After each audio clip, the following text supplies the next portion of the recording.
TOEFL writing common mistakes. দেখুন, আপনি TOEFL exam দিবেন, রাইটিং এ কিন্তু কিছু সিলি মিস্টেক্স আছে যেগুলো আমরা বুঝতেই পারি না যে আমাদের ভুল হয়েছে, যার কারণে অনেক স্কোর কমে যায়। এখন এই জায়গাতে আমি আছি আপনার হেল্পের জন্য, আপনার TOEFL প্রিপারেশনকে সহজ করার জন্য। TOEFL রাইটিং কমন মিস্টেক্স যেগুলো আমরা করতে গেলে নরমালি ভুল হয়। স্কোরিং 5 to 6 আপনি যদি এই টার্গেট করেন, মানে হাইয়েস্ট অন লেভেল টার্গেট করেন, তাহলে আপনাকে হচ্ছে এই 4টা জিনিস মাথায় রাখতে হবে। নাম্বার 1 হচ্ছে task fulfilment. Did you answer the question completely? মানে আপনাকে যে প্রশ্নটা করা হয়েছে সেটার আনসার দিয়েছেন কিনা সঠিকভাবে। সাপোজ আপনাকে প্রশ্ন করলো যে হচ্ছে আপনি সুন্দরবন সম্পর্কে বর্ণনা দিন, এখানে কি, কি ধরনের গাছ আছে। তো আপনি শুধু বললেন সুন্দরবনের বর্ণনা, এখানে জায়গা কতটুকু, কি, কি আছে। কিন্তু এখানে যে বিভিন্ন ধরনের গাছ আছে, যেমন হুগলি গাছ আছে, সুন্দরী গাছ আছে, পাইন গাছ আছে, এগুলো আপনি বললেন না। তাহলে তো হলো না।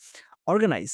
ইজ ইউর এসে লজিক্যালি স্ট্রাকচারড? মানে আপনি যা লিখেছেন সেগুলো ঠিকঠাক মতো স্ট্রাকচারিং হয়েছে কিনা। Language use, grammar and vocabulary ঠিক আছে কিনা। Development, supporting ideas with explanations and examples. Below are the most common mistakes made by TOEFL test takers, why they happen and how to fix them. Number 1, not answering the question completely. Mistake: the writer discusses the topic generally but ignores part of the prompt. Okay, আপনি হচ্ছে ভালোভাবে বুঝছেন কিন্তু আপনার প্রম্পটের যে অংশটা ছিল সেটা আপনি নেন নাই। এক্সাম্পল দেখেন, do you agree or disagree that online education is better than classroom learning? আপনাকে বলা হয়েছে ক্লাসরুম লার্নিং এর চাইতে অনলাইন এডুকেশন ভালো অথবা মন্দ। তাহলে উইক রেসপন্স কি? Online education is becoming popular, many students use computers nowadays, technology is changing education. কিন্তু আপনাকে তো ডিরেক্ট কোয়েশ্চেন করা হয়েছে। তাহলে প্রবলেম কি? The writer never says agri or disagree. এই ব্যাপারে তো আপনি আপনার পয়েন্ট ক্লিয়ার করছেন না, আপনার স্ট্যান্ড ক্লিয়ার করতে হবে। তাহলে বেটার রেসপন্স কেমন হবে? দেখেন, I strongly agri that online education is better than traditional classroom learning because it offers